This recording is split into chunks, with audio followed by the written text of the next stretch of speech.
Capitão Bernadotte, primeiro grupo de aviação de caça, tudo bem? Hoje vamos conversar um pouquinho sobre condições meteorológicas adversas, tá?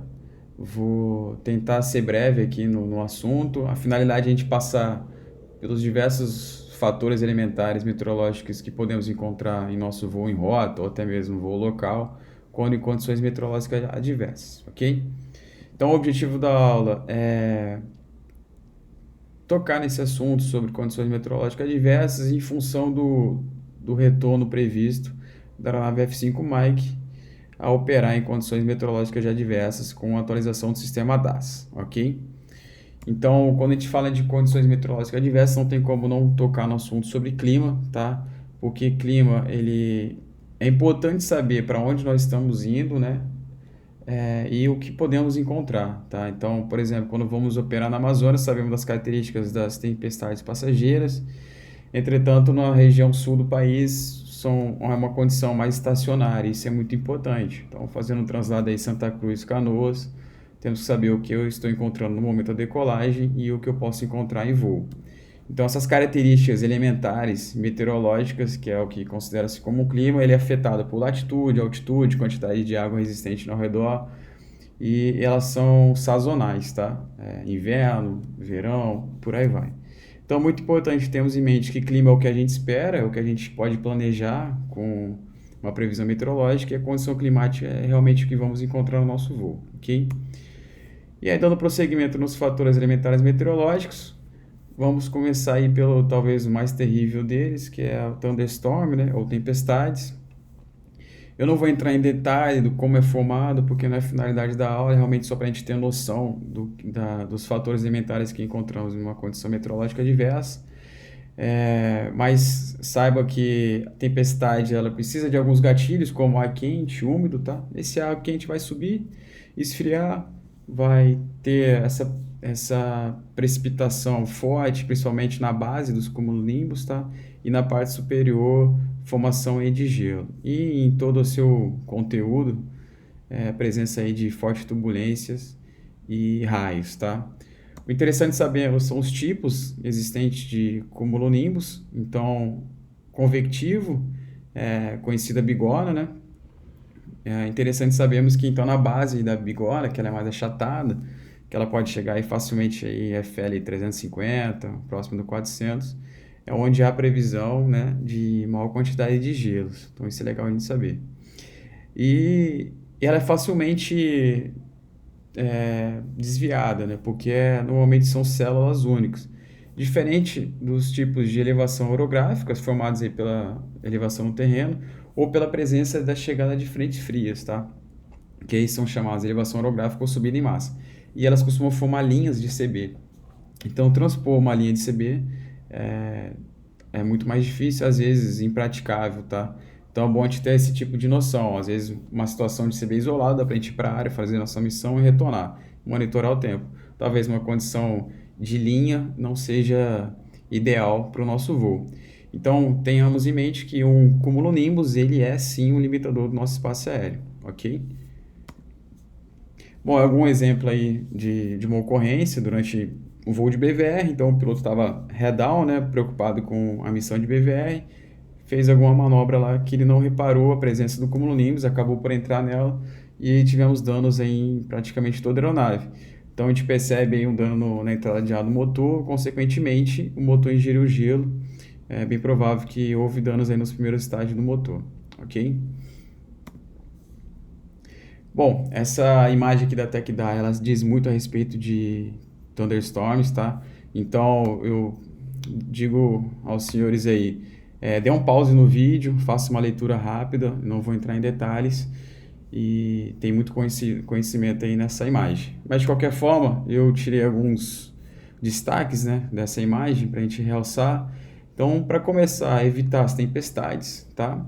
Manter-se afastado 20 milhas lateralmente do CB, por quê? Porque ele fala que mesmo a 10 milhas fora do CB ainda há presença de gelo. Então isso é interessante a gente saber. Se tiver que furar o CB, né, em virtude de se o nosso destino está logo após o CB, ou então não tem mais combustível para voltar, diversas situações, lembre sempre antes de entrar no CB, pitot e anti-ice ligados. Fazer sempre o uso do radar Weather Avoidance, tá? Isso a gente tem que ter sempre em mente. E vai navegar, né? Vai fazer um voo IFR, fazer o uso do radar. A luz de cabine no brilho máximo, em função da presença de descargas elétricas nas nuvens, então dentro de um CB, né, para evitar a cegueira momentânea, principalmente quando estiver voando em ala também, né. A melhor velocidade de penetração em um CB é 300 nós, já conhecido por nós, então ela te dá uma margem para você não chegar próximo do segundo regime da aeronave e também não está tão rápido quando a gente tem variação de atitudes, né, em função das altas turbulências dentro de um CB, pode ser que o limite estrutural da aeronave pode ser ultrapassado. Então 300 nós é o ideal, até também para não danificar estruturalmente a aeronave, ok? E voar nivelado, tá? Isso é muito interessante. A gente tem que compensar o trim para atitude nivelada e não para altitude, ok? Em diversos artigos que eu li, sempre frisou para a gente não dar meia volta quando nós decidimos entrar dentro de uma situação adversa de meteorologia. Então, decidiu o melhor caminho, olhou o radar Weather Voice, segue o seu planejamento, fazendo uso aí dos instrumentos da aeronave. Então, realmente não faça 180 graus, porque você pode perder SA, ter uma desorientação espacial e talvez nunca sair daquele CB, ou então também permanecer mais tempo dentro daquela condição meteorológica adversa, que não é o que a gente quer. E como eu já disse, né, voe sempre por atitude e não por altitude, confiando nos seus instrumentos, ok?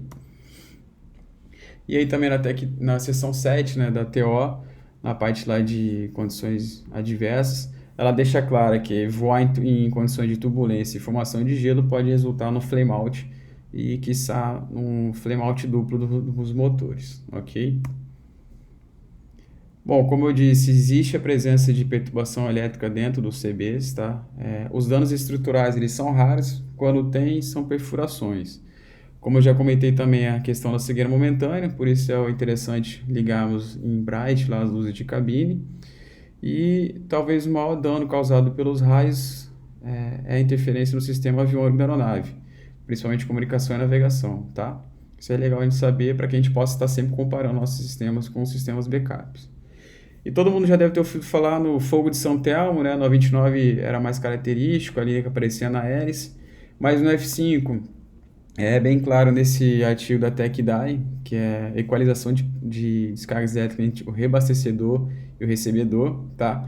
Ele não se torna um risco, ok, para as tripulações, mas ele é uma indicação de atividade CB nas proximidades. Então, a gente está fazendo aí voo revo noturno, a percepção, né, do meio externo quanto à degradação da meteorologia não é tão fácil quanto o diurno, então talvez essa indicação desse fogo de São Telmo aí na sexta nos dá a indicação de que existe uma degradação do tempo e aí a tripulação já começa a pensar talvez num aborte da missão ou então realmente reabastecer e retornar, ok?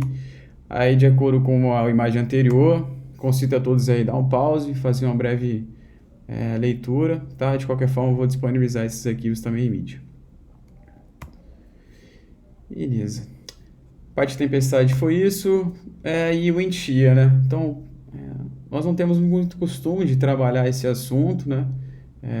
Às vezes a gente comenta quando vamos para Natal, né? Que tem uma certa cortante de vento, mas não podemos deixar de realçar os perigos ocasionados por esse fator elementar, tá? Que é uma mudança repentina de direção e intensidade do vento.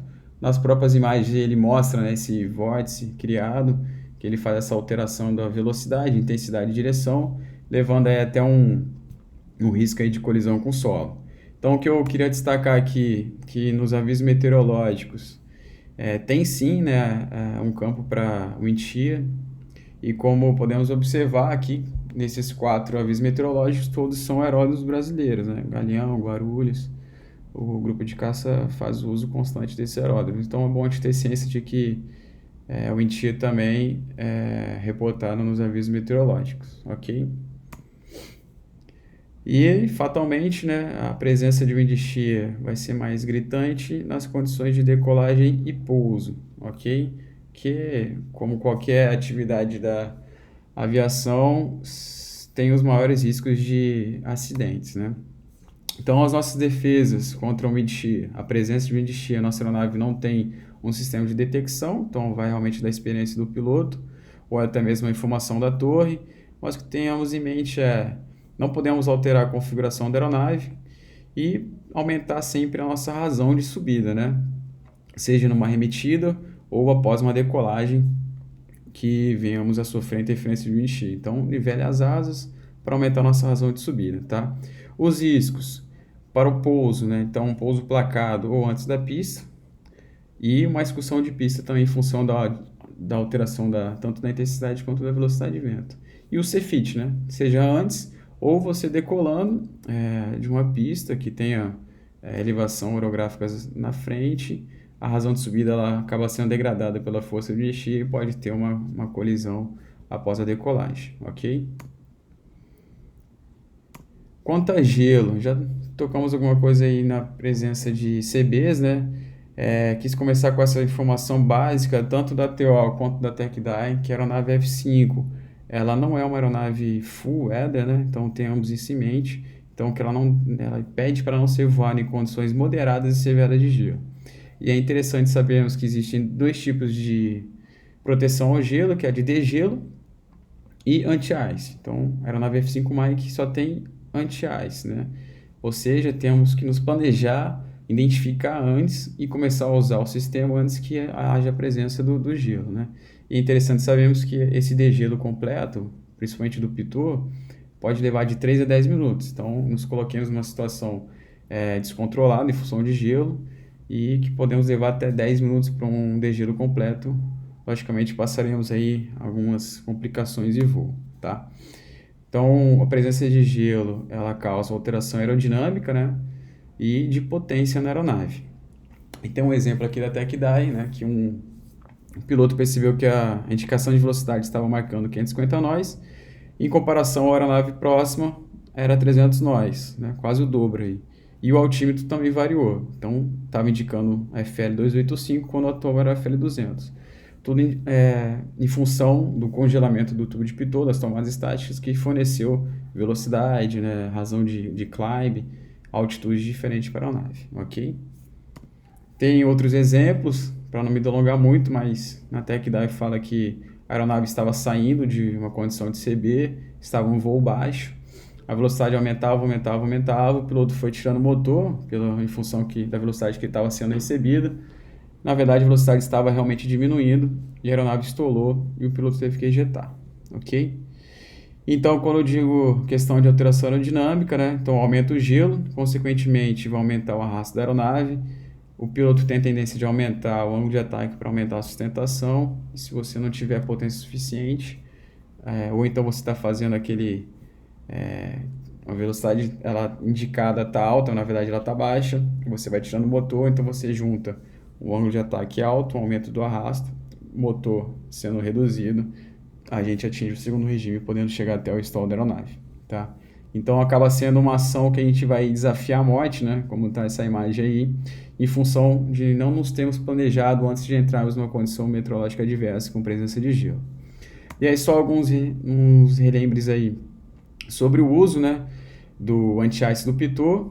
O anti-ice a gente tem que manter ao menos 80% de RPM e tanto para um quanto para outro a gente deve alterar aquela altitude de voo, descer para uma altitude mais quente e que não haja presença de gelo e na medida possível para evitarmos danos maiores no motor, até mesmo um stall, reduzir a velocidade diminuindo a rotação do motor, ok? E caso escutemos aí vibração ou um barulho diferente em voo, o motor deve ser inspecionado após o pouso para checar se houve danos ou não. E quanto ao pitot, lembre, devemos desengajar o SAS em virtude de ele estar recebendo informações errôneas do sistema. Então, a aeronave vai realmente fazer uma porpoise, tira esse problema, desengaja o SAS, faz um check cruzado com os instrumentos da aeronave, se possível, a aeronave ao lado. E como eu disse, descer para uma altitude onde a temperatura esteja acima do nível de congelamento e muita atenção ao ângulo de ataque e configurações de potência adequadas, tá? Para impedir um possível stall da aeronave. E sempre que possível, solicitar um acompanhamento para aproximação e pouso final, checando sempre velocidade, altitude, atitude, AOA, ok? E aí um dado interessante, infelizmente é um pouco antigo, mas era o dado que tinha disponível no site da RedMed. Achei interessante que ele fala que a ocorrência de gelo, né, na FII Curitiba ela foi maior no outono, primavera, inverno e verão. Então, ao contrário do que imaginemos que talvez seria sempre no inverno, tem essa variação interessante.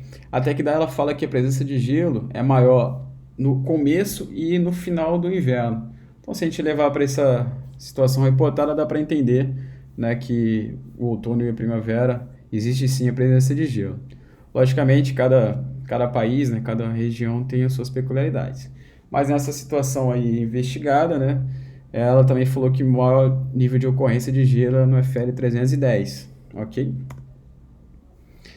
E aí sobre gelo, o que devemos saber? É sempre planejar, como eu falei, o sistema ele é anti-ice, então é uma proteção anterior, temos que planejar e se identificar que a aeronave está fornecendo indicações errôneas ou então existe a presença de gelo na estrutura da aeronave, devemos agir, tá? Lembrar de todos esses sistemas aí da aeronave, o anti-ice, o pitot, né, que vai ligar o ao ar, e o defog. O defog é muito importante em condições meteorológicas diversas, principalmente na descida, para que nós não tomamos susto quando saímos da camada e não conseguimos pegar visual com a pista em função do nosso para-brisa estar totalmente embaçado. Só lembrar que quando a gente usa anti-ice, né, com PPS a gente pede em torno de 9% de input, com PC 6,5%. E da parte ainda dos fatores alimentares, existe o nevoeiro, né, o fog, que nada mais é do que uma redução de visibilidade, causada aí, como bem sabemos, céu limpo, ar úmido e vento leve. Então, muito cuidado naquela noite anterior ao seu voo, que está um dia de alta pressão, né, o adjetivo está alto, o céu está limpinho, o vento está leve, não vai conseguir dissipar, a possível presença de nevoeiro no dia seguinte é muito alto. Quando a gente fala de nevoeiro, existem diversos tipos, então não vou entrar nessa seara, tá? Mas alguns assuntos importantes aqui. Quando a temperatura está próxima do ponto de orvalho, então antecipe-se ao nevoeiro, ok? Viu lá no metal, no TAF, já identifica como possível nevoeiro no dia seguinte. Muito importante termos noção, né, e consciência de cada localidade, então chegou lá em Anápolis, viu que teve nevoeiro hoje de manhã, a chance de ter no dia seguinte é grande. Então é bom a gente ter essa noção de regionalidade e temporalidade, tá? E muito importante essa última dica aqui. Destinos com previsão de nevoeiro, se possível, planeje a sua chegada no local 1 hora após o meio-dia local, beleza? Que aí a chance de ter nevoeiro é minimizada. Então, o que nós não queremos é chegar no nosso local de destino com a conta corrente no limite e se deparar com uma situação adversa nesse sentido, né? Então, uma dica aí para finalizar essa parte do nevoeiro muito interessante. Não confie que o tempo vai esquentar, que o nevoeiro vai dissipar, porque talvez o seu voo em rota não seja suficiente para afastar um nevoeiro de sua localidade de destino e talvez nem da sua alternativa, ok? Pode ser que nessa ocasião o pouso não seja possível. E quando a gente fala em nevoeiro, não tem como relembrar do maior acidente da aviação mundial, né, Tenerife, sendo que um dos fatores contribuintes, talvez o maior deles, tenha sido a redução de visibilidade no aeroporto de Tenerife, ok? Bom, senhores, comentei sobre os fatores alimentares, né? Vou só tocar no assunto aqui bem rápido também dos riscos e ameaças que temos aí ao longo além desses fatores, né, mas realmente dos riscos, o que nos traz medo quando estamos voando em condições meteorológicas adversas. Então, eu elenquei aí desorientação espacial, perda de controle, CFIT, excursão e incursão de pista e o Get Home Eats, que eu já falo na sequência. Vou fazer aqui uma ressalva. Todos esses assuntos aqui, eles cabem uma aula individual, então não é minha ideia tratar miúde sobre esses riscos. É realmente só enaltecer a possibilidade de nos deparar com algum deles e evitarmos, é claro. Então, desorientação espacial é uma condição natural da fisiologia do ser humano e normalmente ocasionado pelo falso horizonte. E aí, restrição de visibilidade, 8/8, né, de camada, pode causar essa desorientação espacial. Um remédio para essa doença, né, vamos dizer assim, fisiologia, aceitar a desorientação e confiar nos instrumentos da aeronave. É realmente decidir voar IFR, abandonar o voo VFR ou aquele visumento que a gente costuma comentar, né? A palha de perda de controle, então ela está associada num resultado indireto de tudo que nós já comentamos anteriormente, tá? Então, turbulência, gelo, congelamento, desorientação espacial, a redução de SA, presença de tempestade, wind shear, e ela acaba gerando, né, nosso resultado direto é o voo fora do envelope da aeronave, variação brusca de altitude e uma entrada inadvertida no segundo regime, podendo levar até o stall da aeronave, ok? O CFIT, com certeza aí o pior risco associado a condições meteorológicas adversas, normalmente associado a elevada carga de trabalho, tá? Então, controle de combustível, saber para qual alternativa vamos prosseguir, para que lado do CB vamos direcionar nosso voo, né? E a baixa SA, né? Que ela fecha aí esse terrível perigo aí associado a condições IMC, beleza? Normalmente aí fatal, né? Difícil são as tripulações que saiam com sobrevida de condição de CFIT. E a Urban Excursion e a Incursion, né? Então, normalmente associada aí a nevoeiro, wind shear ou superfície de pista contaminada, tá? Também é outro assunto que tem diversos fatores inerentes, mas hoje não é o caso. E o Get Home Hits, que eu comentei, né? Então, nada mais é do que a velha regressite.